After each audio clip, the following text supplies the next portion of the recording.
I'm Paul McElwain.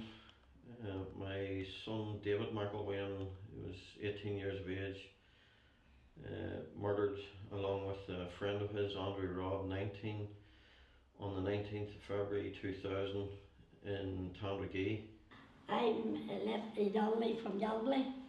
I'm the mother of Seamus Donnelly that was murdered at Lochgall in 1987. My name is Siobhan Nugent. I'm a sister of Malcolm Nugent, who was shot in Boyle's Bar in Kappa on the 3rd of March 1991 alongside John Quinn, Dwayne O'Donnell and Thomas Armstrong. My name's Pauline Fitzpatrick and my brother's name is Brendan O'Callaghan. Brendan was 21 years of age when he was shot dead by the SAS in the Hunting Lodge car park on the 23rd of April 1977. My name is Jim McCabe, a member of an RUC patrol on the Falls Road. Fired a plastic bullet which struck my wife in the back of the head. She died. My name is Tina McGinn. I'm the mother of a 17-year-old boy, Gerald, shot dead by the RUC on the Bellsteel Road. My name's Aidan O'Toole. I was the barman in Lough Island, in the Heights Bar in Lough Island in 1984 when Loyal's gunmen came in and shot 6 innocent men. My name's Debbie McGuinness and my brother Thomas McAlean was murdered in Milltown Cemetery. My name's Margaret Meehan Kennedy. My mother, Maura Meehan, Dorothy Maguire, were murdered on the 23rd of October 1971. My name is Pat Irvine. I am the daughter of Kathleen Irvine, one of the 15 innocents that was killed in what has now become known as the McGurk's Bar Massacre. My name is Laura Burns. My dad, Robert Burns, was killed on the 6th of November, 89. My name is Joseph McChrystal. My father was called Joseph McChrystal. He was murdered on the 13th of November 1972 by, I believe, the British state. Death, they were brutally murdered, butchered, they were stabbed repeatedly, cut repeatedly, and both had similar injuries, but in regards to my own son, he had 57 knife wounds, including his head was severed from his body. Times have been bad, very bad, before and afterwards. The security forces never seem to leave the area and they seem to have the jackboot on my family. Kappa and Galway, it's usually heavily surrounded by security forces 24/7. On the Sunday the 3rd, that morning it was as well, but strangely, and was noted in the evening, they had withdrawn from the area.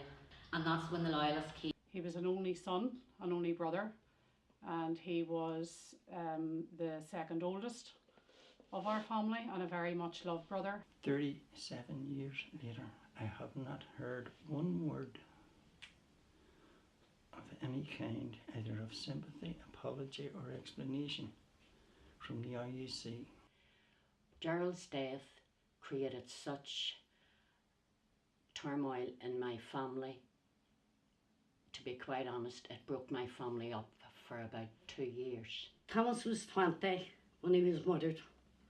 He had two sons and a daughter who he never met, who was born after he was murdered. They were left without a father, we were left without a brother.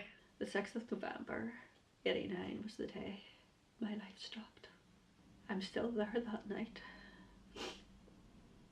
I walked into the immediate aftermath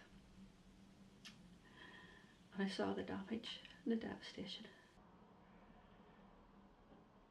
I have no memory of my father at all. The memories have gone, the face is gone.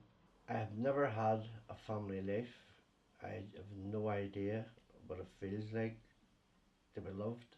And I remember listening to one of the women saying, God help those wee children left without their mother.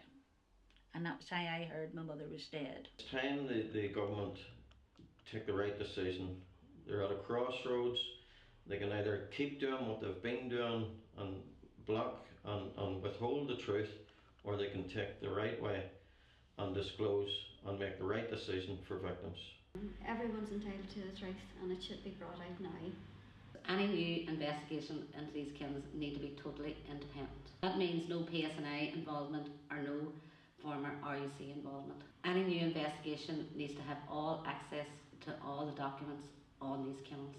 We don't want the British government to hide the evidence or destroy the evidence. Only a completely independent investigation can get us the truth. They can't be denied the truth of what happened to their loved one. It's cruel.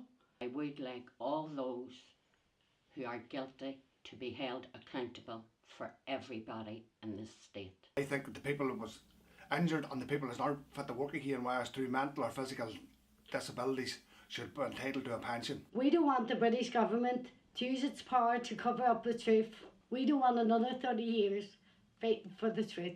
They cannot take our human right away to know every single detail of what went on with my mother and my aunt's murder. We need answers.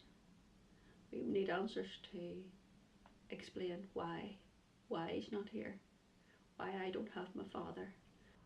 We don't want your money, we don't want nothing, just the truth.